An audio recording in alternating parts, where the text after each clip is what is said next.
نحمدہ و نصلی علی رسول الکریم اما بعد اعوذ باللہ من الشیطان الرجیم بسم اللہ الرحمن الرحیم۔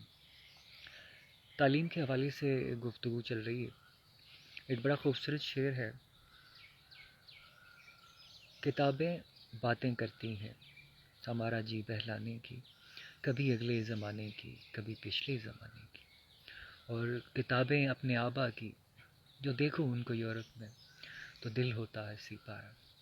طارق عزیز صاحب، مرحوم طارق عزیز صاحب، ذاتی رائے میں یہ سمجھتا ہوں کہ فاروق قیصر انکل سرگم اور طارق عزیز، یہ دو شخصیات بنیادی طور پر میں یہ ذاتی طور پر سمجھتا ہوں کہ ایسی ہیں کہ جنہوں نے واقعی تو نوجوان نسل کی جو بڑھوتری میں، ذہنی بڑھوتری میں اور ان کے شعور کو ایک جلا بخشنے میں جو اہم کردار ان دو شخصیات نے ادا کی ہے۔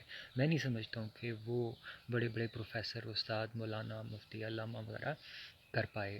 اس کی ریزنز یہ ہیں کہ جو ایک نشو و نما، ایک متوازن ایک معاشرے میں چاہیے ہوتی ہے، اس کو جو ہے آگے بڑھانے میں ان دو شخصیات نے بڑا کردار ادا کیا۔ مرحوم طارق عزیز صاحب اپنے مشہور اس زمانہ جو ان کے جملے ہوتے تھے، ابتدا ہے رب جلیل کے بابرکت نام سے، کہ جو دلوں کے بھید خوب جانتا ہے، اور دیکھتی آنکھوں سنتے کانوں آپ کو طارق عزیز کا سلام پہنچی۔ تو کسی صحافی نے ایک دفعہ طارق عزیز صاحب کو پوچھا کہ یہ جملے جو اختراع ہے، یہ جو ایجادات ہیں آپ کی، یہ آپ کیسے کرتے تھے، یا یہ آپ کو اچانک خود ہی آپ کے ذہن میں آتی تھی یا کوئی بتاتا تھا؟ تو طارق عزیز صاحب نے اس میں ایک چھوٹا سا واقعہ پیش کیا کہ پہلے جو وہ اپنی ابتدا کرتے تھے وہ مختلف ہوتی تھی، جیسے عام لوگ جو ہے وہ کیا کرتے، لیکن پھر ان کو ایک نابینا کا ایک خط آیا کہ جس نے کہا کہ اب تمام لوگوں کو اسلام کرتے ہیں لیکن آپ ہمیں نہیں اسلام کرتے، جبکہ میں آپ کے سارے پروگرامز سنتا ہوں۔ تو اس وقت پھر طارق عزیز صاحب کو یہ احساس ہوا کہ کتنے اس جو ایسے لوگ ہیں جو دیکھ نہیں سکتے لیکن سن تو سکتے ہیں۔ تو وہ پھر اس کے بعد انہوں نے یہ طریقہ اختیار کیا کہ دیکھتی آنکھوں سنتے کان۔ تو میں سمجھتا ہوں کہ یہ ایک استاد کا کام ہوتا ہے، یہ ایک پڑھے لکھے جانکار باشعور ادراک والے انسان کا، علم دوست آدمی کا یہ کام ہوتا ہے کہ وہ ماحول، حالات اور ساری ترتیبیں دیکھ کے اپنے آپ کو اور لوگوں کو بدلنا سیکھے۔ تو یہ چیز میں نے دیکھی کہ طارق عزیز صاحب نے جو ہے بڑا خوبصورت ایک ہمیں انمول جو ہے وہ جملے تو فراہم کیے ہی، عنایت کیے، لیکن جو ان کی ترتیب تھی، جو ان کا احساس تھا، وہ جو ہے انمول تھا۔ مجھے وہ بہت جو ہے میرے دل کو جو بھایا، اور میرے بڑے دل کے نزدیک ہے یہ سوچ کہ ہر انسان کو بندہ ذہن میں رکھ کے پھر آگے چلے۔ تو جہاں کہ تعلیم کی گفتگو جو تھی، اس کو اگر سلسلے کو دوبارہ میں جوڑوں، جو اپنے میں تجربات یا اپنا جو ساری زندگی کا حاصل وصول اس وقت تک بتا رہا تھا، تو اس میں یہ ہے کہ میٹرک تک تو ہمارے جو طالب علم ہیں ان لوگوں کو پتہ ہی نہیں ہوتا ہے کہ انہوں نے کرنا کیا ہے۔ میٹرک کے بعد جا کے کہیں ان کو اس چیز کی نالج ہوتی ہے، اس قسم کا آہستہ آہستہ ادراک ہونا شروع ہوتا ہے کہ وہ اس دنیا میں کیوں آئے، انہوں نے کیا کرنا ہے، کیا معاملات ہیں۔ لیکن اس میں سب سے اہم کردار جو ہوتا ہے وہ استاد کا ہوتا ہے، کہ جو تعلیم کو اس معیار تک پہنچتے پہنچتے، اس نہج تک کہ میٹرک جب بچہ کلیئر کر لے تو اس کا اتنا ذہن کلیئر کر دے کہ اس کو پتہ ہو کہ اس نے آگے کیا جانا ہے۔ آپ بچے سے پوچھتے ہیں، وہ کہتا ہے میں نے پائلٹ بننا ہے، ڈاکٹر بننا ہے، لیکن یہ اس کی سوچ نہیں ہے۔ یہ ایک معاشرے کا ایک جو رویہ چل رہا ہے کہ بھائی یہ کرنا ہے آپ نے، تو وہ اس رویے کو دیکھ کے ہر ایک کو بتانا شروع کر دیتا ہے، لیکن خود اس کی اپنی دلچسپیاں کیا ہیں، وہ اس کا ذہن کس کام میں لگتا ہے، ان چیزوں کو سامنے لانا، ابھارنا، وہ ایک استاد کا کام ہوتا ہے۔ انفارچونیٹلی یہ کام نہیں ہو پا رہا۔ میٹرک تک یا ایون آگے بھی صرف اشرافیہ کی اولادوں کو پتہ ہوتا ہے انہوں نے کیا کرنا ہے، یا کسی پلازے یا کسی مل یا کسی ہوٹل کے انہوں نے جا کے سنبھالنے ہیں، یا امریکہ، یورپ، کینیڈا، یو کے وغیرہ میں جا کے انہوں نے کوئی اپنی معاملات کرنے ہیں، اور اس کے بعد آ کے پھر اپنے باپ دادا نانا وغیرہ کی جاگیری جو ہے سیاست ہے اس کو سنبھال لینا ہے۔ تو یہ لوگ ہیں جو ہمارے سروں پہ مسلط ہیں گزشتہ 40 سال سے، تو تقریباً کنٹینیوس چل رہے ہیں مسلسل۔ تو یہی وجوہات ہیں جن کی وجہ سے میں نے آج تک اپنا ووٹ بھی پول نہیں کی ہے۔ لیکن بہرحال تعلیم کی کوئی گفتگو ہو رہی ہے تو میں اپنا فوکس وہی رکھوں گا۔ تو میٹرک کے بعد آپ کیا کر رہے ہیں؟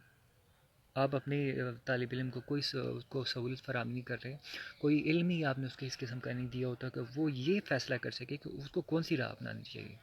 پھر انٹرمیڈیٹ کے بعد جو اس کے حالات ہوتے ہیں، پھر جو گریجویشن اگر کوئی وہاں تک پہنچ جائے تو اس کے ساتھ آپ لوگ کیا کرتے ہیں.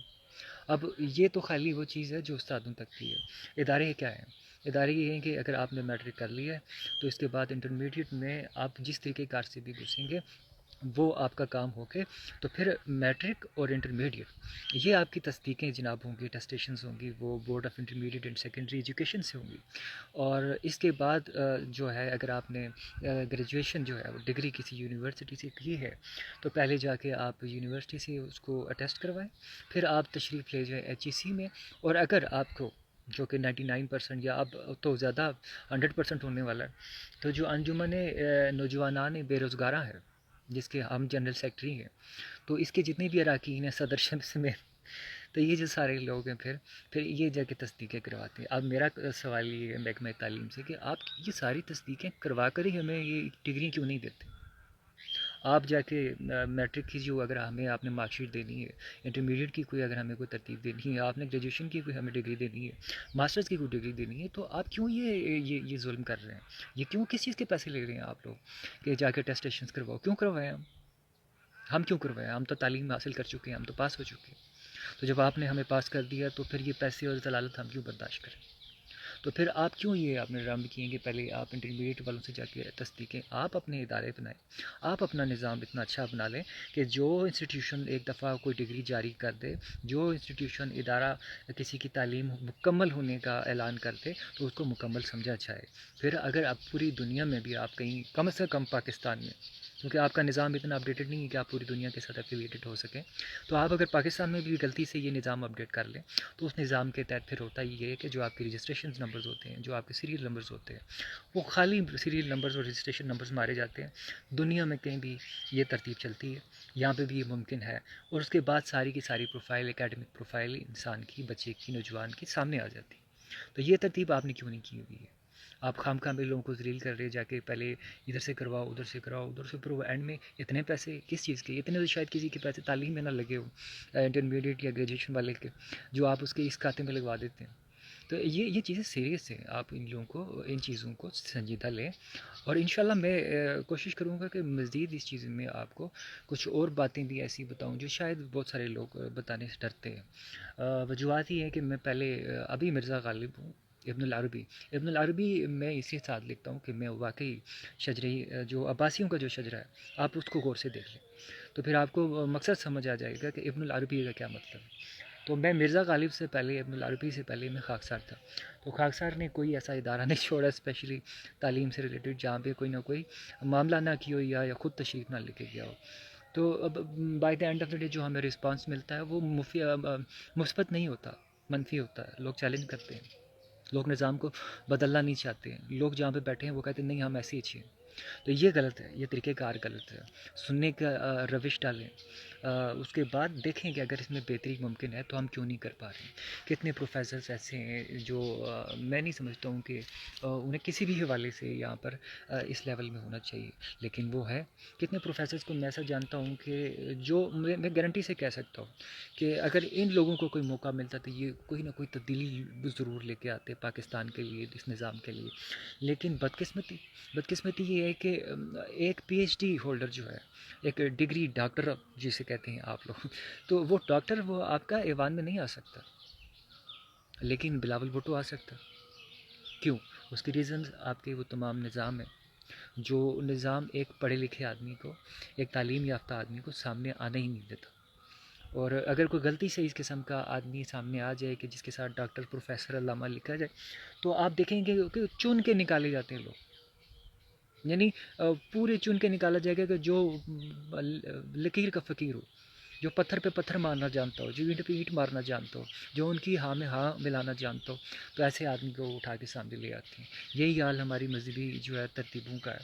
کوئی علامہ، کوئی مولانا میں نے آج تک ایسا نہیں دیکھا جو پاکستان میں کھڑا ہو اس کام کے لیے، تعلیم کو لے کر کہ یہ کیا مذاق چلایا ہوا آپ لوگوں نے.